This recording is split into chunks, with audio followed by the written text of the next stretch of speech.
Bonjour Menji. Bonjour Shalom. Avant de commencer sur nos nouvelles discussions, j'aimerais déjà juste reprendre deux points qu'on avait discuté, enfin que moi en fait j'avais retenu de notre discussion Ouais. la dernière fois. Ouais. La vérité, le premier point, et je pense que c'est important encore une fois et encore une fois de le répéter, c'est que chacun a son histoire dans le Shidour. Ce n'est pas juste une belle phrase et une belle idée, mais c'est vraiment une réalité. Lorsqu'on est en train de rencontrer la personne avec qui on va se marier, de penser à comment ça s'est passé chez d'autres personnes, même des proches de la famille, des frères, des sœurs, nos parents ou nos amis, ça va vraiment pas aider pour notre Shidour. Ouais. On peut apprendre des autres, Oh, bien sûr, apprendre des mais il ne faut autres, pas prendre calquer. conseil avec d'autres personnes, Ouais. et je pense qu'on reviendra sur ça. Mais surtout se dire que mon Shidour va se passer de la façon que quand je vais me marier, je pourrai raconter mon propre Shidour à moi-même, peut-être à mes enfants. En tout cas, pour moi, j'aurai ma propre histoire du Shidour. Ouais. Ça, c'est un des points qu'on avait mis l'accent dessus. D'ailleurs, d'autres personnes, on a eu des retours Ouais. On a eu qui m'ont parlé de ça, que c'était un point qui était important pour eux. Et dans la même idée, un deuxième point et qui suit un peu cette idée-là, c'est qu'on avait dit comme quoi il n'y avait pas de règle dans un Shidour. C'est-à-dire, si j'arrive avec une idée que si c'est ma femme, c'est-à-dire que la première fois, je dois ressentir quelque chose. Ou bien si au bout de 3 rencontres, il y a ça qui ne s'est pas passé, ou il y a cette discussion qui n'a pas eu lieu, c'est que c'est pas ça. Ou plein d'autres règles ou critères qu'on veut se mettre pour notre Shidour, ce n'est pas du tout bon parce qu'encore une fois, on a notre propre histoire qui va être différente des autres. Et comment on va rencontrer notre femme, ou comment une femme va rencontrer son mari, et on va laisser Hachem, qui a créé ce monde et qui nous donne la vie à chaque moment, nous tracer cette histoire et vivre notre propre histoire. Exact. Je pense que D'ailleurs, ça, on c'était dit les bien deux. Akadosh Baruch Hu, mais avec Zivugim. C'est Hachem qui fait les mariages, c'est Hachem qui crée la rencontre de deux âmes. Donc, Hachem, il a une façon originale de le faire à chaque fois. Comme ce podcast qui est un peu original comme ça, j'aime Ouais. j'aime bien le concept. Ouais. Et toi, tu avais des points que tu voulais revenir sur le podcast?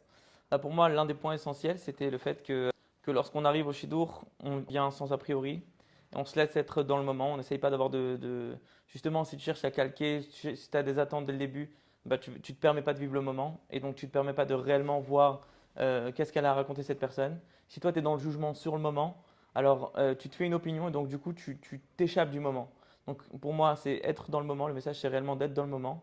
Et j'en ai parlé récemment avec un barreau qui est dans le Shidour, il m'a dit non, c'est réellement important. Sur place, sur le moment du Shidour, bah, j'ai pas d'a priori, je vis le moment, je viens, je regarde ce qu'il y a à voir et j'écoute ce qu'il y a à entendre. Et quand je rentre chez moi, bah, je discute avec mes parents, avec mes amis, avec mes frères et mes sœurs. Et là, je commence à me demander quel est mon retour de cette rencontre, qu'est-ce que j'ai à redire, qu'est-ce que j'ai à revoir. Donc c'est vraiment, pour moi, c'est un point Vive important. le moment, tu auras ta propre histoire, ne te mets pas trop de règles. Ouais, Dans ton Shidour, ça c'est ce qu'on retient du dernier. ouais. Et pour commencer cette nouvelle discussion, tu m'as parlé, tu rentres chez toi, tu parles avec tes amis, tu parles avec ta famille. On avait parlé aussi un peu l'autre fois, mais j'avais envie qu'on en parle aujourd'hui, d'avoir cette personne-là avec qui tu peux vraiment prendre conseil. Pas juste raconter une expérience. Des fois, tu sais, il y a tes parents, ça va être là pour te raconter, pour te soutenir. Mais viens, on essaye de parler de cette personne qui va t'aider. Déjà, est-ce que ça doit être quelqu'un de ta famille? Est-ce que ça doit être un rave? Est-ce que ça doit être… En fait, est-ce qu'il y a certains critères? Comment savoir et comment trouver cette personne si tu as des petits Ouais. conseils sur ça? Alors, je me suis posé la question ce matin. J'ai cherché à retrouver une lettre, fini par la retrouver. On pourra essayer de la mettre sur la description de la vidéo.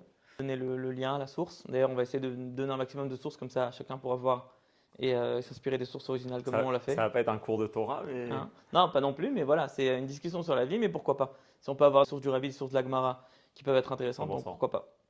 Donc, une lettre où une fille, elle décrit son stress et sa tension vis-à-vis d'un chidour. Et le rabbi reprend ses propres propos. Il dit voilà, vous avez décrit que vous aviez une appréciation pour le garçon, que vous avez envie de le revoir, etc. Donc ça prouve qu'en réalité, votre idée, votre opinion générale sur le shidduch, elle est positive.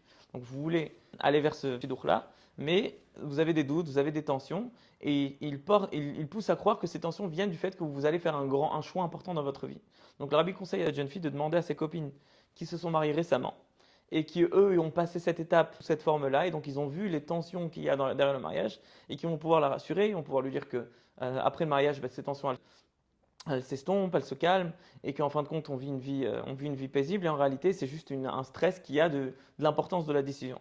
Donc le rabbi dit, allez voir des jeunes amis qui se sont déjà mariés récemment, et donc vous pourrez leur poser vos questions. Alors, je dis pas que c'est le seul critère, mais je dis que déjà, ça peut être un critère. Et alors, jusque là, tu parles à un point spécifique, c'est quelqu'un en fait que son shidour donc se passe bien, mais qui sent des tensions par rapport à prendre la décision du mariage. En Ouais, fait, donc mais c'est elle a eu pas du une mal à question assimiler. spécifique, Oui, c'est elle a eu c'est pas un problème spécifique, C'est plus le rabbi, il est en train de lui dire que le fait de se marier chez vous, ça crée une grande Une tension générale, ouais. ouais, une tension générale. Et donc ça, allez prendre conseil à vos amis. Ouais. Mais c'est-à-dire que ce qui est intéressant, c'est que la jeune fille, quand elle écrit, elle pense qu'elle a des doutes vis-à-vis du barreau. Et Ah, le rabbi lui intéressant. dit, lorsqu'on s'intéresse, lorsque je vous écoute, étant donné ce que vous m'avez décrit du barreau, eh bien en réalité, je me rends compte que vos doutes, ils sont pas forcément sur le barreau, mais ils sont c'est une peur du mariage général. Donc en fait, Mhm. des fois, on a du mal à déterminer d'où proviennent nos doutes, d'où proviennent nos sentiments, nos tensions. Et en réalité, ça peut être juste des sentiments qui viennent de la tension générale. Mais ça peut être, on peut retrouver De la cette prise de problématique dans décision, toutes ouais. les, ouais, on peut retrouver ça dans toutes les thématiques du shidur, dans tous les choix du conjoint, on peut trouver ça. On peut avoir une tension, mais on assimile les choses à quelque chose d'autre. On a une tension intérieure, on peut être de mauvaise humeur et penser que c'est la personne qui nous a mis de mauvaise humeur, alors qu'en fait, on a juste une tension au travail. Donc en fait, il faut réussir à déterminer d'où proviennent nos sentiments, et parfois on peut les associer avec une personne, mais en réalité, c'est des sentiments qui viennent d'une tension intérieure ou d'un problème qu'on a eu plutôt dans la journée ou dans la période. Ouais, et précisément, je pense que je voulais rajouter par rapport à ça, parce que souvent ça arrive, par rapport à cette tension, juste pour réussir à la calmer, donc comme tu as dit, aller parler à des amis qui sont mariés, qui vont nous raconter comment en réalité, il n'y a pas vraiment place pour ce stress. Mm. J'aimerais aussi rajouter que ce stress, il vient souvent parce qu'en fait, on se dit, est-ce que je vais réussir, par exemple, à me marier? Est-ce que je pourrais vivre avec cette personne sur les 100 prochaines années? Mm. Non, la vérité, c'est que n'importe quelle décision qui t'engage sur 100 ans, sur 50 ans, sur 60 ans, n'importe quelle décision, ça peut être par rapport à n'importe quoi, va directement te mettre un stress. Par exemple, juste un autre exemple. Est-ce que je vais réussir à nourrir ma famille sur les 60 prochaines années? Mm. Juste le fait que c'est sur 60 ans. Est-ce que je vais réussir à être en bonne santé pendant toute ma vie? Mm. Dès qu'on prend une décision et on se dit que c'est sur tellement de temps, automatiquement, il y a un stress qui est créé. Et je pense que c'est important de se dire que c'est la même chose quand ça arrive au mariage. Je ne prends pas une décision de me marier aujourd'hui parce que je sais que pendant 100 ans, je pourrais tous les jours me lever avec cette personne. Personne ne sait sur 100 ans ce qui peut se passer. On ne sait même pas ce qui va se passer sur 2 jours. La vie, c'est Hachem, comment il a prévu. Donc, je pense que c'est important de se dire que quand on prend une décision dans le Shidour, bien sûr que c'est une décision pour la vie, mais moi je prends la décision pour aujourd'hui. Mm. Je prends la décision pour demain, pour après-demain. Mm. Et le fait en fait d'enlever toute cette idée de me dire que c'est pour la vie et réfléchir que c'est pour la vie et pour la longue durée, pour Ouais, chaque jour, se projeter constamment. c'est ça qui crée le stress et de vivre le moment, de penser au moment et sur chaque jour réapprécier la personne qui est en face de moi, Mm. c'est ça qui va enlever le stress. Ouais. Je pense Ouais. que c'est un. J'aime beaucoup l'idée. D'ailleurs, se concentrer sur être actif. Le fait d'être actif constamment, ça permet d'être dans l'action, de ne pas passer notre temps à ressasser les pensées de Ah qu'est-ce qui ouais, s'est passé hier, qu'est-ce que j'ai ressenti, comment je me suis comporté. On a constamment cette tendance à ressasser les choses, mais c'est parce que notre cerveau il n'est pas occupé. Notre cerveau il a besoin d'être occupé constamment. C'est le seul, on est étudiant en Chassidoute, le seul lévouche, le seul fonctionnement dans l'esprit humain qui ne s'arrête jamais, c'est la pensée. On ne peut pas s'arrêter de penser, même quand on dort, on rêve. Donc on est constamment actif. Et donc si on n'est pas occupé de la bonne façon, eh bien on risque de ressasser notre chidour. Est-ce que je me suis comporté de la bonne façon? Est-ce que j'ai dit la bonne chose, etc. On rumine constamment ce qu'on fait. Et ça n'aide pas, surtout dans une situation de tension comme les tensions que peuvent apporter le mariage. Donc l'un des conseils, ça peut être rester dans l'action. Soyez actif. Et donc ça pourra nous pousser à une question, j'ai envie qu'on l'aborde c'est de tout à l'heure, mais peut-être pas tout de suite, on finit Non, d'abord j'allais notre te premier dire, sujet. je voulais rajouter comme une fois j'ai écouté ruminer, c'est l'action que l'animal fait. Hmm, Un être humain, il rumine pas tellement. Souvent, quand je vis une expérience et je la rumine, et je la rumine, et je la ramène, et hmm. je l'avale et je la ramène, pas forcément c'est un signe d'un être humain et ça fait pas tellement bien. Mais même sur ce sujet, parce que justement, je voulais poser la question, on peut se trouver dans une certaine période, par exemple, il a fini la yeshiva ou il a fini les écoles, il dit, ben, maintenant, qu'est-ce que je vais faire dans la vie?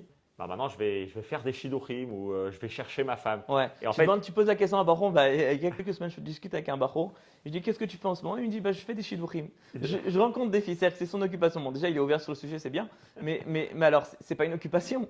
C'est pas alors une là, occupation de faire des shidduchim, effectivement. qu'est-ce que ça veut dire quelqu'un qui est occupé en train de chercher sa femme? Alors bien sûr, chercher sa femme, une femme qui recherche son mari, c'est quelque chose qui demande des efforts, c'est quelque chose qui demande de mettre beaucoup d'attention dans cette recherche, etc. Mais concrètement, dans une journée entière, sur une semaine, sur des mois et sur des années, ça ne prend pas tellement de temps, dans le sens où il y a des appels à faire, il y a des discussions à avoir avec certaines personnes, des rencontres, mais après, on a 24 heures chaque jour à occuper. Ouais. Ok. Qu'est-ce que tu penses? Parce que aussi, il peut avoir cette idée, non, je vais être très focalisé, je je veux être conscient du choix que je veux faire, je veux donner beaucoup d'attention, donc je ne peux pas être occupé avec autre chose. Donc au contraire, je vais me lever le matin, je vais prier, je vais étudier et après je vais avoir cette longue méditation sur mon Shidour. Tu Ouais. penses que c'est bien ça? Ouais. Alors, ouais, effectivement, je pense que ça fonctionne pas. Les gens qui l'ont testé, ils pourront le dire. Ça fonctionne pas parce qu'en fait, on peut pas notre cerveau, il peut pas se concentrer sur une tâche pendant toute la journée. Notre cerveau, il a besoin d'être bien diverti, d'avoir des mélanges différents, des types d'activités différentes. Et justement, il faut s'occuper. Pour moi, l'un des points importants, c'est trouver un sujet qui nous passionne, donc un travail qui nous passionne, qui est rémunéré parce que faire des shidduchim, ça coûte de l'argent.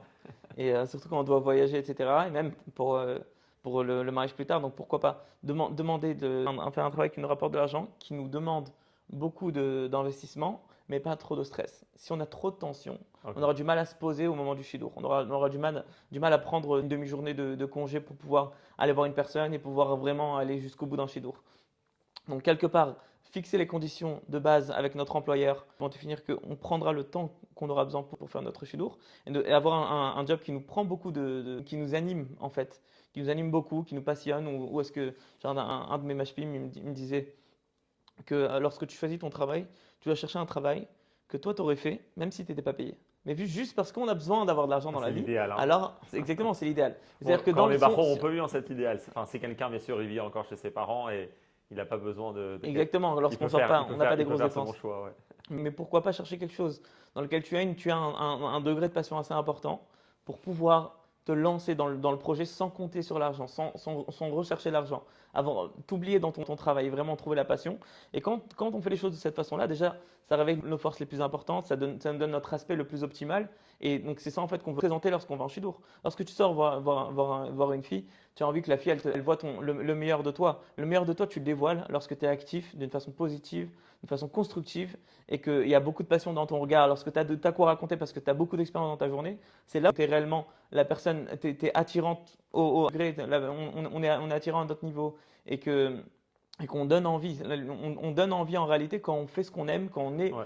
là où on… J'aimerais rajouter aussi essentiellement, pas seulement aux yeux de la personne que tu auras raconté pour qu'elle puisse voir les bons côtés de toi, mais aussi essentiellement pour toi, pour que tu puisses être entier avec toi-même, connaître réellement ce que tu veux. Quand une personne n'est pas occupée toute la journée, il est dans l'ennui, il commence à réfléchir à rien. Aujourd'hui, beaucoup de gens ils vont passer leur temps sur leur téléphone, qui ne vont pas leur ramener grand-chose. Et à ce moment-là, même quand ça arrive le moment de oui, rencontrer quelqu'un, on n'est pas du tout en connexion avec soi-même pour savoir qu'est-ce que je cherche et qu'est-ce que j'ai envie. Et alors, c'est vrai que des fois, on peut se dire non, justement, je ne vais pas prendre trop d'occupation parce qu'après, je n'aurai pas la tête dans le shidour. Mais concrètement, ça ne fonctionne pas comme ça. On a assez de temps, même si on travaille, on est occupé dans la journée. On a le temps qu'on a besoin pour le shidour. On va le trouver.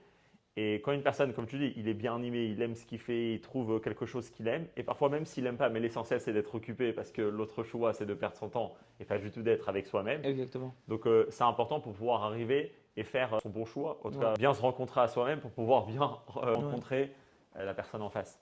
Parfois, on a l'impression lorsqu'on est dans le shidour, on est dans une étape intermédiaire. On est dans une étape intermédiaire de la vie. On est en train de finir le cursus de séminaire, de yeshiva, d'école, d'études. Et donc là, on rentre dans le cursus de la vie. Mais avant de rentrer dans la vie active réellement, on a besoin de se marier, on a besoin de passer par cette étape. On sent qu'on est sur un entre-deux. Et quand on est sur un entre-deux, eh bien, on a du mal à investir sur la période du moment. Et moi, j'ai eu ce dilemme-là sur un projet mais je pense que l'idée, la lettre que j'ai vue à ce moment-là, elle m'a aidé. Elle peut vraiment parler à un jeune garçon et une jeune fille qui sont dans les Shidduchim. Je m'installais dans mon premier appartement non meublé à Nice. Et j'hésitais en fait. Et je me disais, voilà, je risque de me marier au cours de l'année. Et donc, est-ce que j'achète tous les meubles que j'ai besoin pour avoir dans cet appart-là? Est-ce que je vais investir tout ce qu'il faut pour avoir un appartement meublé où je vais être bien et que si ça se trouve, je vais me marier et je ne vais pas pouvoir continuer dans mon emploi à Nice et je vais devoir aller autre part. Avant même que tu aies reçu la commande, tu dois déjà aller rencontrer ta Kala et te marier. C'est ça, tu te dis même, je vais peut-être pouvoir même pas en profiter, mais au moins, si tu n'as pas encore utilisé la commande, tu peux les rendre. Mais des fois, tu dis c'est de l'argent perdu, on a du mal à se projeter. Et je me suis rappelé d'une lettre et je cherchais à la retrouver. Et j'ai trouvé cette lettre, je pense, elle est dans une des Osafat de Écouter Sichot. Le rabbi dit comme ça. Le rabbi dit que l'aspect humain de la vie, eh bien, des fois, on a l'impression que le temps qu'on va passer dans un endroit, eh bien, il délimite l'investissement qu'on doit avoir vis-à-vis de cet endroit-là. Je vais vivre 2 mois, 3 mois à Paris. Et donc voilà, ça définit, je vais vivre 3 mois, je vais investir seulement ce que ces 3 mois de vie ils sont importants pour moi. En fait, on a une relation vis-à-vis du temps qui dit voilà, combien de temps je vais passer là-bas, c'est combien je vais investir.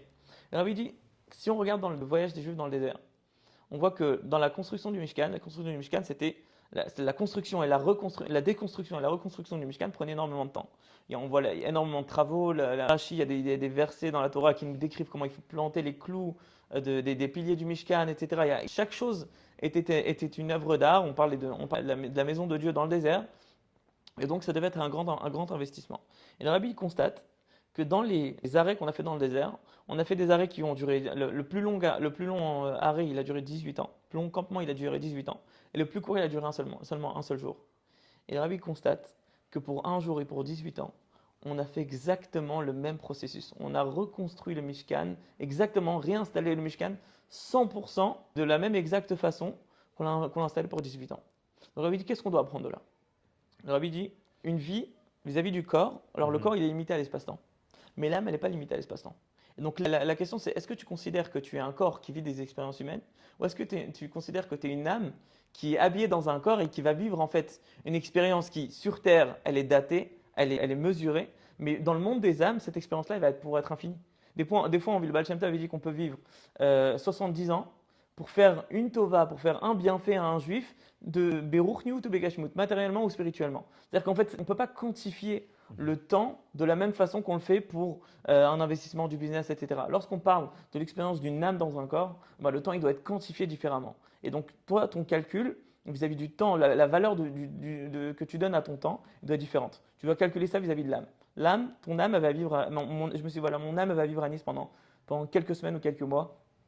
Et je veux bien vivre dans mon appartement. Et je veux être bien installé, donc j'ai acheté tout ce qu'il fallait. Et en fin de compte, j'ai eu même un ami qui m'a offert des meubles extraordinaires. Aussi des brachot d'Hachem. J'ai eu des brachot, et donc ça valait le coup. Et aujourd'hui, les meubles, ils ont été chez d'autres familles, et tant mieux.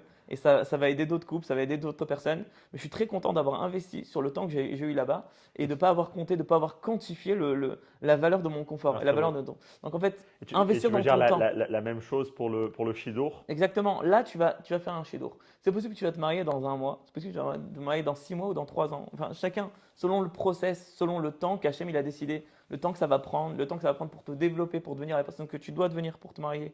Donc, on a tout un process, on a toute une trajectoire à vivre pour arriver jusqu'au mariage. Mais en réalité, ce temps-là, il n'est pas quantifiable, il n'est pas mesurable. Si tu vas vivre 3 mois ou tu vas vivre 6 mois dans cette période-là, ou tu vas vivre 2 semaines, mais ces 2 semaines-là, tu dois les vivre.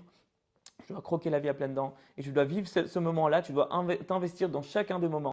Tu m'as fait voyager là dans des mondes spirituels. Mais c'est un point qui est très important parce qu'en plus, il est vrai dans le shidour, il est vrai dans tellement d'autres domaines, même pas par rapport à comment tu t'es installé à Nice. Je vais poser une question un peu plus spécifique parce qu'elle arrive assez souvent dans les mondes des shidduchim et dans les critères sociaux dans lesquels on vit aujourd'hui.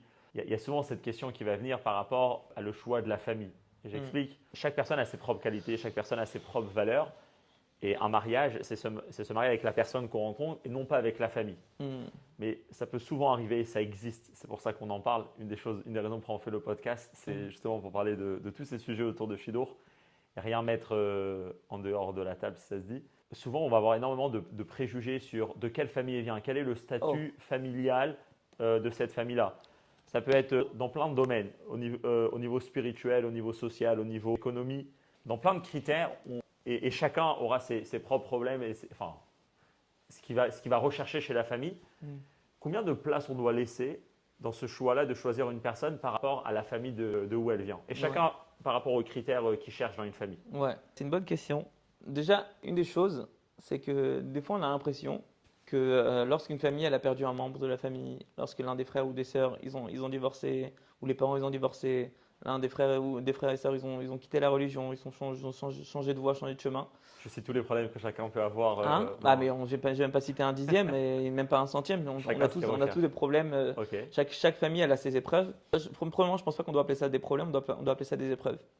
Et à partir du moment où on appelle ça des épreuves, en fait la dynamique, le regard qu'on a vis-à-vis de ces critères-là, en fait, il change. Quand on voit une épreuve, si on regarde dans nos sources à nous, dans les sources de la Torah, les sources de la Chassidoute, qu'est-ce que c'est une épreuve? Le rabbi précédent, il a tellement de ma'amarim où il décrit que c'est quoi une épreuve? C'est nisayon en hébreu. C'est natat alirecha nes leitnoses mpene koshet sela. C'est une épreuve, c'est une opportunité pour s'élever. Donc en fait, si tu vois les épreuves qu'une famille elle a passées comme des défauts, en réalité, tu n'as pas un regard chassidique déjà. Le regard que tu as, premièrement, il n'est pas chassidique et il est sûrement pas juif, sûrement pas en opinion de la Torah. Une épreuve, ça veut dire que on a une opportunité, on a une brisure pour pouvoir avoir l'occasion de réparer cette brisure-là, un moment difficile pour pouvoir surmonter cette épreuve-là et pouvoir dévoiler des forces de l'âme qui sont plus profondes, plus grandes. Donc en réalité, si tu vois le divorce des parents, le divorce d'un frère ou d'une sœur, c'est une épreuve qui impacte forcément toute la famille parce que toute la famille elle est touchée. Tous les célibataires, on est plus impacté par les événements qui se passent dans notre famille. Donc bien sûr que ça impacte toute la famille, bien sûr que ça impacte tout le monde, mais cet impact-là, il n'est pas forcément négatif. Cet impact-là, ça a peut-être été une opportunité pour s'élever, une opportunité pour trouver des forces intérieures et surpasser une épreuve. Donc en fin de compte, moi lorsque je vois un critère comme ça, les parents sont divorcés, etc., machin, je regarde pas, oh, voilà, elle a ce critère-là, donc défaut. Non, c'est pas forcément un défaut. C'est pas du tout forcément un défaut. La plupart des gens il y a une étude, ça peut être vérifié, 89% des gens qui ont subi une expérience post-traumatique, qui ont subi un trauma, sont ressortis plus forts de cette expérience-là. Donc en fait, on regarde les études, on grandit les épreuves. Donc la Ok. question c'est, est-ce que la personne là, le garçon ou la jeune fille, ils ont bien vécu cette épreuve, Ok, ils je se sont comprends. renforcés de cette épreuve-là, ou bien ils se sont rabaissés, ou bien ils ont pas fait les efforts. D'accord. Donc en réalité, tu regardes plus un critère familial, tu regardes plus, il y a plus un classement social de telle famille elle a telle épreuve, telle famille elle a des problèmes d'économie, elle a des problèmes financiers, tel shluchim ils ont eu tel problème, ils ont eu tel débat politique avec d'autres shluchim, etc. Chacun il a ses problèmes. Et c'est pas pour ça qu'une famille elle perd de degré d'estime. Donc c'est pas parce qu'une famille elle a vécu une épreuve que forcément cette épreuve elle a rabaissé. Au contraire, elle a sûrement renforcé. Moi, je comprends. En fait, ce que toi tu veux dire, c'est quand quelqu'un il vient voir la famille, qui s'intéresse pas trop aux détails de ce qui s'est passé, mais surtout comment ils l'ont vécu. Maintenant, comment ils l'ont vécu, c'est une recherche un peu plus profonde que juste entendre qu'il y a eu cette histoire qui s'est passée. Parce que comme tu viens de dire, ce que nous on recherche, c'est l'impact et comment la personne a vécu. Donc juste le fait d'être au courant d'un problème, qui en fait pas un problème d'une épreuve, n'est pas suffisant. Surtout intéresse-toi à comment la personne l'a vécu. D'ailleurs, Exact. j'aurais même rajouté, si effectivement quelqu'un il sort en shidour et il a entendu une certaine histoire, etc., si ça va lui être abordé dans la conversation, c'est surtout d'être abordé d'une manière comment la personne qui rencontre l'a vécu et non pas s'arrêter au Et non pas problème sur qu'est-ce qui s'est spécifique. passé. Ouais. Ouais, bien sûr. Ouais. Et, D'ailleurs, et- et- je et pense, c'est d'ailleurs, je d'ailleurs, pense on qu'il faut avoir la remarque, finesse bien sûr, ouais, de laisser la personne, de ouais, lui bien ouvrir sûr, une porte pour qu'elle parle du problème et 100%. ne pas s'engager, ne pas être intrusif, etc. Surtout, Mais surtout si on a déjà choisi de rencontrer cette personne. Ouais. Faut y exactement. aller, ouais, tout à fait. Exactement. Donc déjà juste une parenthèse, on entrait dans les questions intimes sans qu'on nous y ait invité dès les premiers shidurim, dès les premières rencontres, c'est pas forcément adapté, ça peut être intrusif, ça peut être mal vu, ça peut être malaisant, et donc il faut avoir faut avoir du tact à ce niveau-là. Mais même quand on rentre dans la question, au moment où c'est le moment d'entrer dans la question, parce que la personne elle peut avoir envie d'en parler, j'ai perdu un frère, j'ai perdu des parents, il peut avoir un problème de santé, etc. On a eu cette épreuve, laisse la personne, ouvre-lui une porte pour rentrer dans cette intimité-là. Et si elle choisit d'y rentrer, alors tu l'invites et tu l'encourages. Et dans ce cas-là, tu te préoccupes surtout de savoir comment elle a vécu et pas qu'est-ce qui s'est passé exactement, ne pas chercher à savoir exactement tout ce qui se passe dans la famille, mais plutôt comment elle a vécu. Et ça, tu respectes à chaque moment, tu réévalues. Est-ce que, certes, tu as voulu rentrer dans cette question-là, tu as voulu rentrer dans ta propre intimité, tu as voulu t'ouvrir à ce niveau-là. Si tu veux arrêter, il n'y a pas de problème. On peut changer de sujet, on peut remettre cette discussion une autre fois, ou bien ne jamais en reparler. Si c'est pas important, si c'est pas décisif. Sinon, Shalom, ce matin, je regardais une lettre. Bon, voilà, je me suis dit, faut regarder quand même plusieurs lettres du Rabbi avant de voir pour se mettre dans le bon mindset, dans la bonne approche quand on parle d'un podcast de Shidduchim. Et je retrouvais une lettre que je suis tombé souvent dessus. Elle est dans Shidduchim, elle est dans les livres dans les compilations des lettres. Le Rabbi dit, c'est de deux façons différentes. Le Rabbi dit des fois, il dit, il faut arrêter de penser qu'on cherche la personne parfaite, il ne faut pas chercher à chercher quelqu'un de parfait. Le Rabbi dit, du côté des filles, quand il parle à une fille, il dit de même que dans la choule des femmes, eh bien, pas tout le monde est parfait, alors dans la choule des hommes aussi, pas tout le monde est parfait. Et pareil, le Rabbi, quand il parle à un garçon, il dit de même que dans la choule des hommes, pas tout le monde est parfait, dans la choule des femmes, pas tout le monde est parfait. En fait, on voit, on est dans deux, on est tellement séparés, notre système entre les garçons et les filles sont tellement séparés que des fois, on se dit, le jour où je vais chercher à regarder ma femme, on ne la regarde pas comme une personne humaine. On cherche pas notre femme comme on recherche un humain. On cherche des fois une personne un peu parfaite, etc. Le Rabbi dit qu'on s'arrête des fois sur les détails qui sont Chitzoniut des Chitzoniut, donc des aspects extérieurs et Tafel des Tafel, réellement pas importants, quoi, des choses qui sont Insignifiant. insignifiantes, totalement insignifiantes. Donc, quand je lis ça, je vois tout de suite. De quel sujet le rabbi parle quand il parle de ça? Alors, il décrit pas. Ok. Et donc, il faudrait voir la lettre de la personne pour en savoir un peu plus. Mais a priori, moi, à chaque fois que j'ai lu des lettres comme ça, je me disais, le rabbi il parle ici de l'aspect physique. Et donc, le rabbi il est en train de dire, il ne faut pas se focaliser sur l'aspect physique, qui reste quand même un aspect extérieur. Donc, ma question pour toi. Extérieur d'extérieur. Extérieur d'extérieur, donc c'est réellement l'aspect extérieur de l'extérieur. Donc, ma question pour toi, c'est comment tu définis l'importance de l'aspect physique dans un shidour? Est-ce qu'on peut se marier avec quelqu'un qui ne nous plaît pas du tout? Ou à combien la personne doit nous plaire? Est-ce qu'on a besoin d'avoir des traits symétriques et donc exactement la beauté objective qu'on nous a décrit dans les films ou dans les livres le fait même que les présentateurs de news ils sont forcément des gens, on choisit des gens qui sont particulièrement beaux, etc.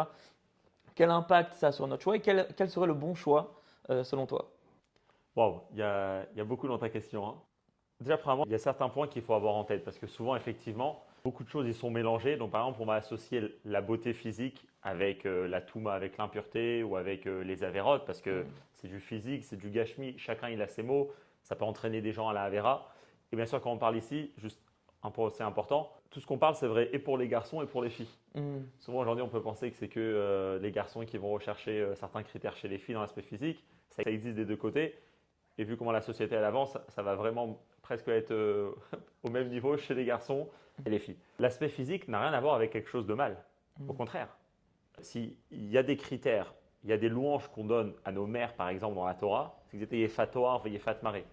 La beauté physique d'une personne, sur Yosef, on mentionne dans la Torah. Maintenant, la Torah ne va pas le mentionner. Ce n'est pas quelque chose de mal, au contraire. C'est quelque chose de beau. Quand on veut donner, quand on veut glorifier quelqu'un, quand on veut montrer la belle personne qu'il était, on va parler aussi de sa beauté. Dans la Torah, dans la Gemara et dans la Halacha, on parle énormément qu'une personne n'a pas le droit de se marier avec une femme tant qu'il ne l'a pas vue. Pourquoi? Parce que peut-être qu'il la verra, même s'il la connaît. Il va parler 6 heures au téléphone, mais il ne l'a jamais vue. Peut-être qu'il la verra et son aspect physique ne va pas lui plaire. Donc déjà, il y a un point qui est très important. Je pense que c'est important, un garçon ou une fille, quand il sort en shidour, bien sûr que c'est important pour toi d'apprécier l'aspect physique de la personne que tu vas avec qui te marier. Et c'est important pendant tout le mariage de travailler justement pour toujours apprécier l'aspect physique de notre conjoint. C'est de l'akdoucha, c'est de la tahara, c'est quelque chose de très très bien. C'est même bizarre qu'on a besoin d'en parler, mais comme ça existe certaines personnes qui vont peut-être mettre ça de côté. Donc on est bien d'accord, c'est sûr qu'il faut être attiré par son futur mari ou sa future femme. La question, et ça va dans les deux sens. Alors c'est intéressant, tu as dit le mot attirer, justement, je ne l'ai pas dit, c'est important. Quand tu dis attirer, ça veut dire qu'il y a quelque chose chez la personne qui t'intéresse à un tel point que tu es attiré par cette personne. Donc on parle ici déjà d'un attachement. Ok. Très très important, lorsqu'on va en shidour, on avait parlé de ça dans le premier podcast, tu ne vas pas en shidour et tu es déjà attaché à la personne. Sinon, tu ne peux plus connaître la personne.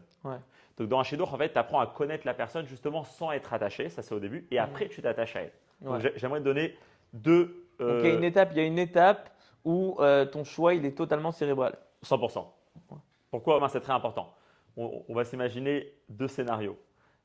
Premier scénario, j'arrive et donc le garçon ou la fille, ils sont dans le shidour et ils apprécient énormément la personne en face. S'ils sentent déjà qu'il y a une attirance, c'est-à-dire qu'il y a quelque chose qui les intéresse et comment ils trouvent belle la personne en face et ils sont pris dans cette idée-là d'être attirés par la personne, très facilement, ils vont plus commencer à s'intéresser à elle, ou même s'ils vont s'intéresser, tout ce qu'ils vont entendre, ça va être oui, oui, oui, c'est très bien, c'est très bien, c'est très bien. D'un autre ça peut côté, être comme ça aussi si par exemple le garçon il a beaucoup d'argent, il a fait beaucoup de business, et donc du coup il est tout de suite attrayant, et donc tout de suite c'est intéressant, et donc en fait notre choix il est faussé. 100%. Notre choix il est faussé, notre vision elle est faussée. C'est pareil si la fille vient d'une famille importante, une famille qui riche, etc.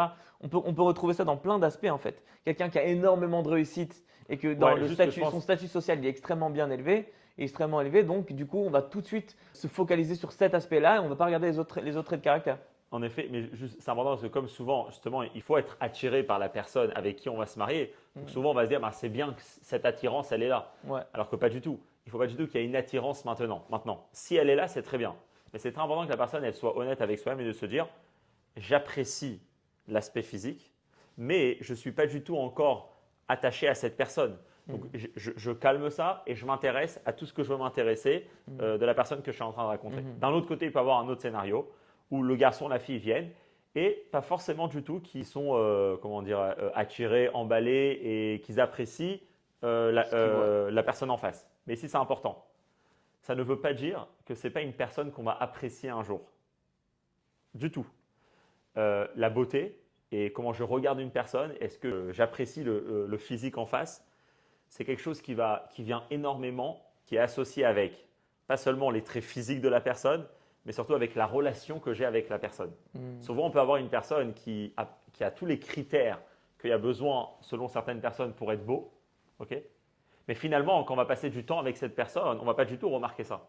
Parce que ce qui va être essentiellement vécu à l'intérieur de moi, ça va être la relation que j'ai avec cette personne. Et c'est ça qui va définir essentiellement même l'aspect physique que je suis en train de voir dans mes yeux. C'est pour ça. S'il n'y a pas forcément une appréciation au début d'un shidour, ça ne veut pas dire que ce n'est pas la bonne personne. Laissez, peut-être le temps va créer. Et combien de personnes m'ont raconté qu'au début, ils n'étaient pas forcément qu'il y a quelque chose qui les attirait, si on veut dire ce mot, mais c'est avec le temps qu'ils ont commencé à être attirés. Et c'est juste qu'il y a une relation qui a été créée entre eux et que maintenant, ils étaient, oui, attachés à la personne et automatiquement, même physiquement, ils voyaient quelqu'un de beau. Alors, dans une relation de mariage, c'est essentiel parce que le physique ne va jamais changer. Et donc, ce qui va créer l'appréciation du physique, ça va être essentiellement la relation que j'ai avec la personne. Une Gemara très intéressante qui dit, une Gemara dans ma Masechet Sota, elle dit que Chenisha al-Baala, un couple marié, le mari, constamment, il trouve sa femme jolie, gracieuse. Rachid là-bas, il dit des mots très intéressants. Il dit Afilou imechoeret, même si elle est moche, son mari la trouve belle. Bien sûr, la question est si elle est moche, comment il peut la trouver belle? S'il la trouve belle, c'est qu'elle n'est pas moche. C'est quoi la réponse? On ne va pas ici de moche dans le sens elle est moche. On parle ici qu'elle n'est pas dans les critères de beauté et que dans chaque société, on va définir. Parce qu'on veut dire ici que ce qui va définir l'appréciation du mari à sa femme, ce n'est pas ses traits physiques, c'est la personne qu'elle est. Et vu qu'il est marié avec elle et qu'il vit avec elle et qu'il s'entend bien, constamment, il verra cette beauté qu'il a. C'est pour ça d'ailleurs, par exemple, ce n'est pas que les gens beaux qui se marient. Bah oui. Tout le monde se marie. Tout le monde se marie. Okay. Maintenant, qui trouve son conjoint beau ou belle? Les gens qui sont attachés à leur conjoint.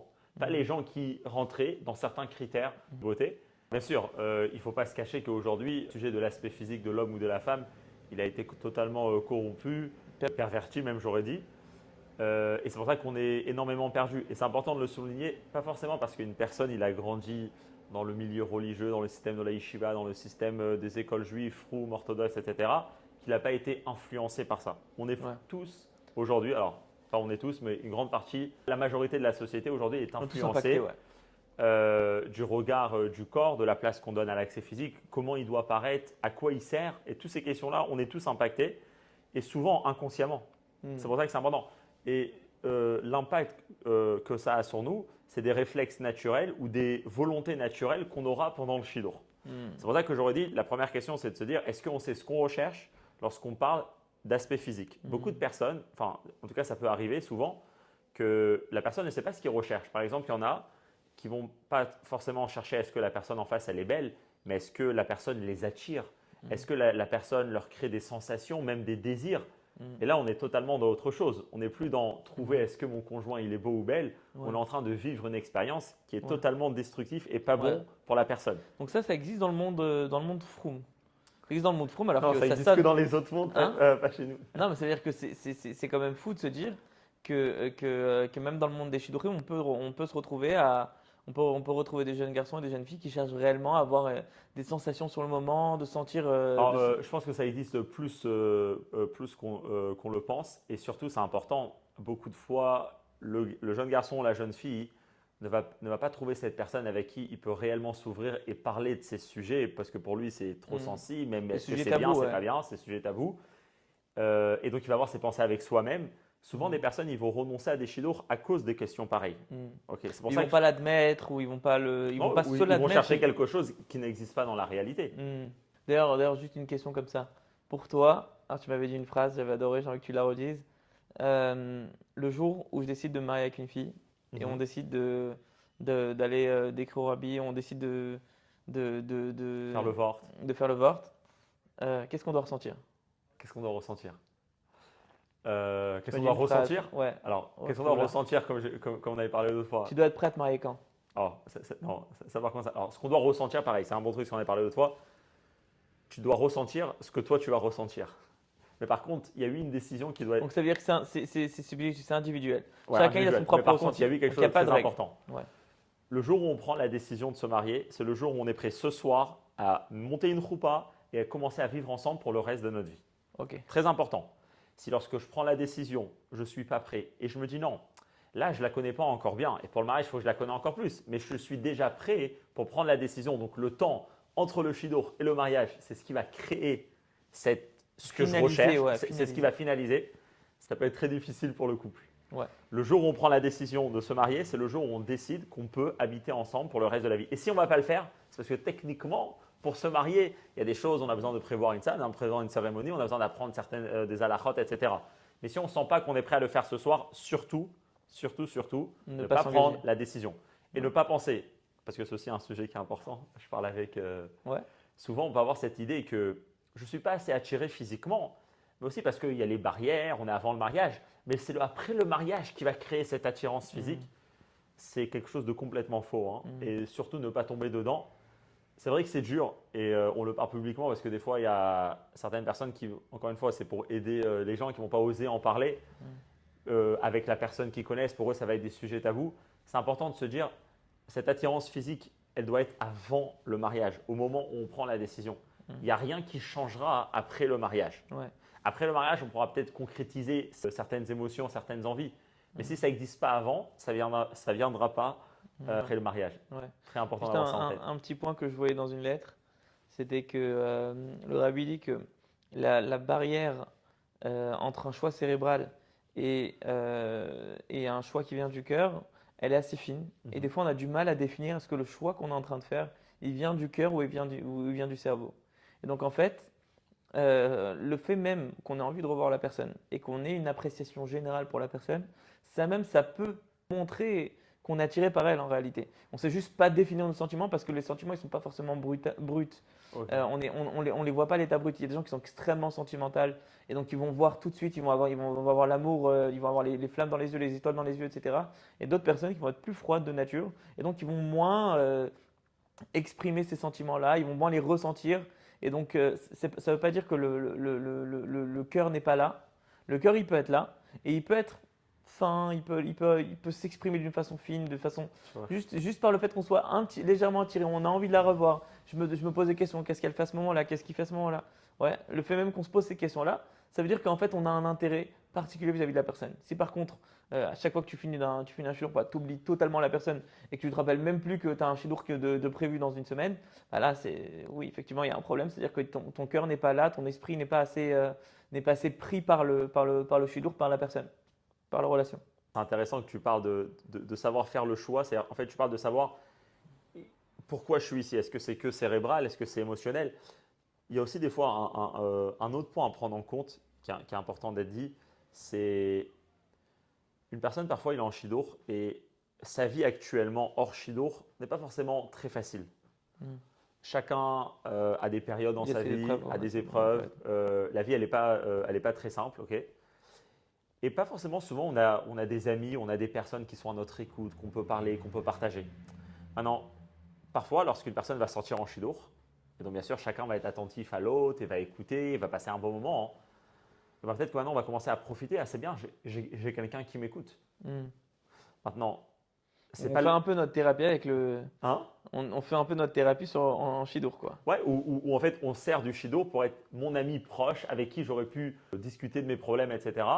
Et bien là, je le retrouve avec la personne. Et vu que bien sûr, la personne, elle est attentive parce qu'elle cherche à savoir si elle veut se marier avec moi ou pas. Donc, c'est vraiment la meilleure personne avec qui partager, qui va vraiment m'écouter. Ouais. Et bien sûr, elle me respecte, etc. On est dans un cadre de shido. Donc, ça. Donc, a priori, c'est positif, non? Oh, alors T'as justement, pas l'air d'être positif vis-à-vis de ça. ouais. C'est très beau.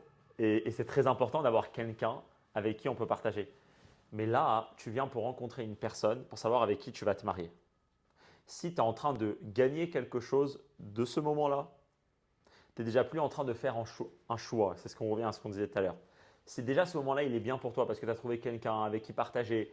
Et des fois, un homme, il a besoin de vivre avec une femme elle a besoin de vivre avec un homme. On cherche justement une femme ou un homme. Et donc, ce moment-là, vu qu'on le partage avec une femme ou un homme, ça va nous aider dans ce qu'on a besoin. Ouais, il y a Et une donc, alchimie particulière lorsque il y a c'est une une alchimie discussion. Ouais, particulière que c'est pour ça qu'on va se marier d'ailleurs, parce qu'un homme et une femme, ils ont besoin de vivre ensemble. Un homme, il a été créé pour vivre avec une femme avec un homme. Mais là, maintenant, on est déjà en train de le vivre. ouais, C'est très difficile. Et c'est important d'accepter qu'on passe un moment difficile et c'est un moment douloureux. Et c'est très important de ne pas utiliser ce moment-là pour ça. Mm. Quand on utilise ce moment-là pour ça, c'est très dur de sortir de ce shidour si ce n'est pas la bonne personne avec qui ouais, on veut se marier. On a trop besoin de cette personne. On a une dépendance de cette personne. ouais. Et ce n'est pas du tout bon. Elle n'est pas faite pour nous. Ouais. Donc si j'essaye de résumer ce que tu dis qu'en fait, lorsqu'on sort en Chidour, on doit quelque part garder un aspect naturel et parler, échanger profondément, etc. Donc ne pas être ne pas se projeter trop sur le Chidour et ne pas dire vas-y, qu'est-ce que je suis en train de faire, qu'est-ce qu'elle a fait, ne pas juger la personne sur le moment, etc. Mais de l'autre côté, il ne faut pas non plus se perdre dans la relation et que ça devienne une relation qu'on est en train de cultiver pour la relation elle-même et pas pour arriver à un but Ouais. de se marier. Des Et fois, des fois, on se traîne un peu en fait dans le shidour et on s'oublie dans le shidour et on cherche plus à savoir ah ben en fait pourquoi on s'est revu. Mais en fait, on est juste un copain et une copine, on passe du bon temps et on échange. Non, mhm. il faut réussir à cadrer le shidour et à arriver à se mettre dans l'état d'âme de je recherche quelqu'un avec qui me marier et donc je veux pas juste passer du temps, je veux pas juste partager des choses, je veux que ces discussions m'aident à arriver à une conclusion et à un choix final. Et c'est important parce qu'encore une fois, c'est difficile et c'est pas facile. Mais d'un autre côté, c'est presque parfois c'est dommage. Il y a une personne, il y a une raison pourquoi la Torah, elle a dit que un homme et une femme se rencontrent et ils se marient. Et s'ils se rencontrent, c'est pour l'intention de se marier. Hmm. Et juste aujourd'hui, dans la culture de être en couple pendant des années et après arrêter, on voit toute la destruction que ça amène. Il y a une Mhm. personne, un bachour, une jeune fille, toute leur vie, ils ont réussi à être concentrés sur soi, pas perdre le temps dans des relations qui servent à rien et qui amènent uniquement à être complètement perdus, à une dépendance d'une autre personne.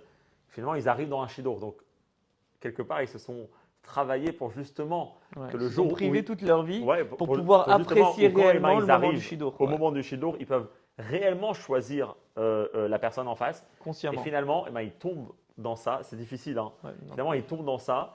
Et en fait, tout ce qui a été travaillé pendant des années, quelque part, va être perdu parce qu'il n'y aura pas ce choix-là de Mhm. choisir objectivement son conjoint. En fait, ce que tu es en train de dire, c'est que on commence pas à vivre avec la personne avant d'avoir pris une décision, mais en réalité, même une fois qu'on a pris une décision, lorsqu'on est dans la période entre le vort et le mariage, en réalité, toute cette période-là, on n'est pas encore marié. Donc, on peut pas. Il faut que on voit que la relation à ce moment-là, elle est bridée. Il ne faut pas se voir énormément. On a des consignes assez claires de comment le shidduch il doit continuer, comment les rencontres elles doivent continuer durant cette période-là, entre le vort et le mariage. Donc, en fait, il ne faut pas avoir un relationnel de personnes mariées. Après le mariage, oui, on est là pour passer du temps avec la personne, pour partager tout ce qu'on a sur le cœur, etc. Tant que c'est bien reçu et que notre conjoint il est à l'aise. Mais il ne faut pas non plus rentrer dans cette relation avant le mariage. Ouais, tout à fait. De commencer à avoir ce relationnel uniquement à partir du mariage, c'est un très bon relationnel à avoir entre un homme et une femme, de faire vraiment un. Mais lorsqu'on l'est, quand on vient de rencontrer une fille ou un garçon, il y a déjà cet attachement, il y a déjà ce besoin. C'est pas bon parce que l'union n'est pas encore là. Ça ramenait que du mal. Et d'ailleurs, c'est pour ça, même quand on a décidé de se marier, si on n'est pas encore marié, d'avoir ce niveau de relation tellement proche, comme si on vivait déjà ensemble, c'est ce Ouais. qui va créer ces tensions. Ouais. Ouais. Donc en fin de compte, si on veut résumer un peu notre discussion aujourd'hui, on a parlé du fait que on a du stress. On a du stress du fait que la décision du mariage, c'est une grande décision. Et donc on assimile ce stress à la personne qu'on a rencontrée. Et donc en fait, il faut réussir à étudier nos propres sentiments et savoir d'où est-ce qu'ils proviennent. Est-ce qu'ils proviennent d'une tension intérieure ou d'une tension extérieure? Et donc s'il y a des tensions extérieures réellement, il faut les traiter, il faut en discuter, etc. Et si c'est une tension intérieure, alors il faut réussir à les détacher totalement du shidour même et de se dire c'est juste que je passe une grande étape, relativiser et apprendre à comprendre ce qui nous arrive. On a parlé de l'importance de l'attrait physique. En fin de compte, si on résume, toi, ce que tu as expliqué, c'était que certes, il y a une importance dans l'aspect extérieur, mais l'aspect extérieur, il est reflété par l'aspect intérieur. Et en fait, plus tu apprécies une personne profondément, intérieurement, plus tu vas le retrouver dans l'aspect physique extérieur. Mhm. Et donc, si on se focalise, et on se pervertit, on met à l'essentiel, on rend essentiel l'aspect extérieur du premier regard, en réalité, on est totalement perdu parce que c'est pas ça qui va nous accompagner au fur et à mesure de notre vie. Ren, Isha, Al-Bala, la grâce d'une femme et la grâce d'un mari, il est aux yeux la grâce des conjoints sont aux yeux de l'autre et en réalité, ça dépend de l'aspect intérieur, la relation intérieure qu'ils La sont en train de relation, vivre. ouais. Ouais. Donc miser plus sur la relation et en fin de compte, on va se rendre compte est-ce que oui ou non, on aime ou pas l'aspect extérieur de la personne. Réellement, on peut avoir après des blocages qui vont venir et qui vont s'en tenir au physique lorsqu'on a essayé de reconstruire une relation intérieure. Et à ce moment-là, ça pourra faire obstacle et faudra en discuter, faudra se poser la question est-ce que réellement c'est quelque chose qui me dérange ou pas. Donc on a parlé aussi de investir sur notre personne, sur cette période-là. Chaque période de la vie, elle est importante. Il n'y a pas de période intermédiaire en réalité. Chaque préparation, c'est une préparation à une grande chose, mais en réalité, la préparation, c'est un but en soi. On Tout le à retrouve fait. un peu dans le Ragachover, le Rabbi reprend souvent cette idée-là que la préparation à la mitzvah, elle est plus importante ou elle est aussi importante que la mitzvah. Et parfois la mitzvah, elle va bien être faite parce que la préparation était bonne. Donc en réalité, il faut miser sur ce temps-là pour réaliser qu'on est des âmes qui sont spirituelles, qui vivent au-dessus du temps et qui sont incarnées dans un corps qui n'a pas le choix que de vivre dans un espace-temps, mais en réalité notre vie elle dépasse le moment et donc investir sur le moment qu'on est en train de vivre, investir sur nos projets plus que ce que le temps leur accorde comme valeur. Et puis on a parlé aussi des jugements qu'on peut avoir vis-à-vis des familles. On a tendance à catégoriser les familles, à dire voilà ça En c'est les fonction parents de ce qui s'est divorcés, passé, ouais. exactement en fonction des événements, en fonction des Bon, épreuves. En réalité, la réelle question qu'on doit se poser, c'est comment les personnes, comment l'individu, comment le jeune garçon ou la jeune fille ils ont vécu cette expérience-là. Est-ce que ça les a renforcés ou est-ce que ça les a affaiblis? Et là, on aura une réelle perspective de qu'est-ce qui s'est passé et comment je veux aborder la question. Est-ce que cette personne-là, elle m'intéresse ou est-ce qu'elle m'intéresse pas? Est-ce qu'elle est bonne pour moi ou pas? Le dernier point que tu as mis en valeur, c'était le fait que durant un Shidur, il faut réussir à passer un moment authentique, à être soi-même et à ne pas trop se projeter sur le moment du shidur, etc. Mais de l'autre côté, il ne faut pas non plus se perdre dans le shidur. Il faut garder un certain objectif et se dire, ok, à la fin de la rencontre, qu'est-ce que j'ai fait, comment est-ce que ça m'a avancé, est-ce que j'ai réussi à avancer, est-ce que j'ai réussi à aller là où je voulais aller, est-ce que j'ai appris de ce shidur-là, est-ce que j'ai appris sur la personne, est-ce que j'ai appris sur moi-même, sur ma relation avec la personne. Et donc, lorsqu'on garde une étude constante de ce qui s'est passé lors du shidur, en réalité, on va vers un avancement. Si on se perd dans le shidur, en fin de compte, on utilise une relation qui n'est pas encore à sa place parce qu'on n'est pas marié, on n'est pas encore dans cette étape-là où on partage tout et on vit ensemble et on a une relation équilibrée qui est basée sur des choix et sur un engagement long terme. Khazak, ouais, je pense que tu as bien résumé. Ouais. Khazak, merci pour ce podcast. Chazak Ato Shalom. Merci de m'avoir invité ici. C'est toujours un plaisir d'être dans ton Bet Rabad dans le 18e. Ouais, et puis peut-être que si vous avez des remarques à faire, des petits conseils ou certains sujets à aborder, Ouais. on essaiera avec l'aide de Dieu Ouais. de le faire.